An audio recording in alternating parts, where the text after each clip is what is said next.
Hello, my name is Sadie Morway, doctor and athletic training student at Indiana State University, and I have with me Nick. He's being our model today for, I'm going to demonstrate an active release technique.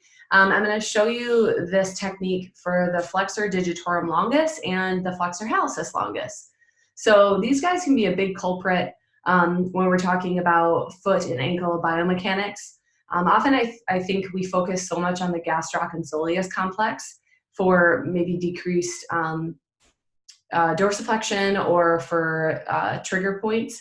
But actually these two muscles can play big roles in that. So this can be a technique that you focus on specifically for these two muscle groups in order to improve the tissue extensibility in these two areas. So often the patient is maybe going to have decreased foot extension or dorsiflexion, potentially even decreased great toe extension. So this technique can be used to, like I said, improve that that tissue extensibility, really elongate the muscle fibers, and hopefully break up adhesion, and therefore restoring tissue quality in the end. So really what we want to do is make the patient comfortable, because we're going to be hitting a few trigger points, and these 2 points tend to be a little bit sensitive. So make sure to communicate that with your patient. When I'm poking you, you might have a little bit of sensitivity, but as we move through that motion, that sensitivity should decrease a little bit.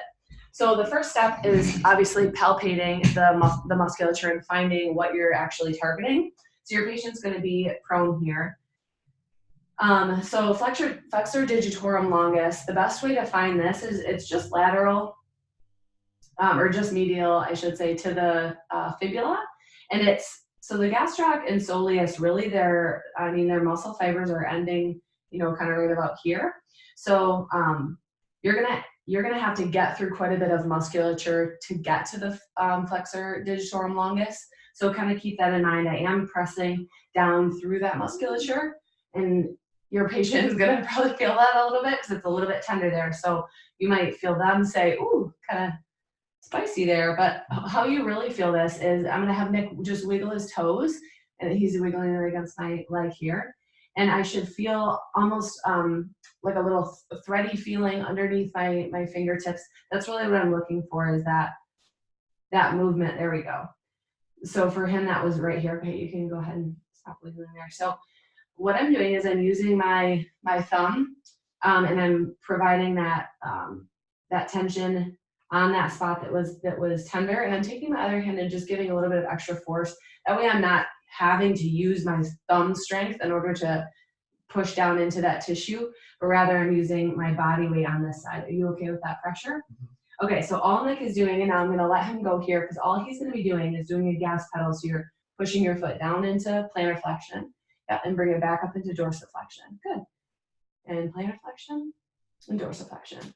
And all this is really doing is it's actually shortening the muscle, because I'm kind of pinning it down in a specific position, and then he's moving through that barrier. So it's almost as if I'm creating a new origination point for the muscle and working through it in that way. So with this, you can do anywhere from 10 to 15 passes. I usually like to start there because he's probably going to feel a little bit of relief, maybe not so much tenderness on that spot. How are you doing? It's feeling better.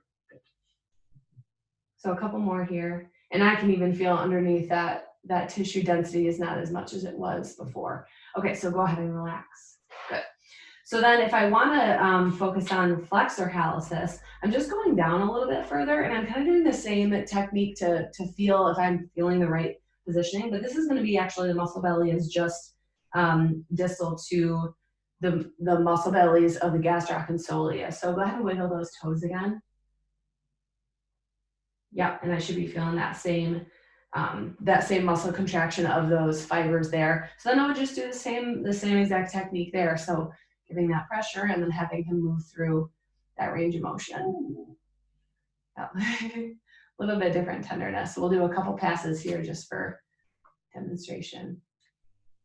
But I really like the active release technique because it gives the patient some autonomy in what they're doing too, and some ownership of that, so that they can push through those barriers at their own comfortability level, which is really nice. And also you've got hands on the patient, so you can actually feel that muscle as it starts to decrease in tension. Yeah, good. And so that's it. Thank you so much.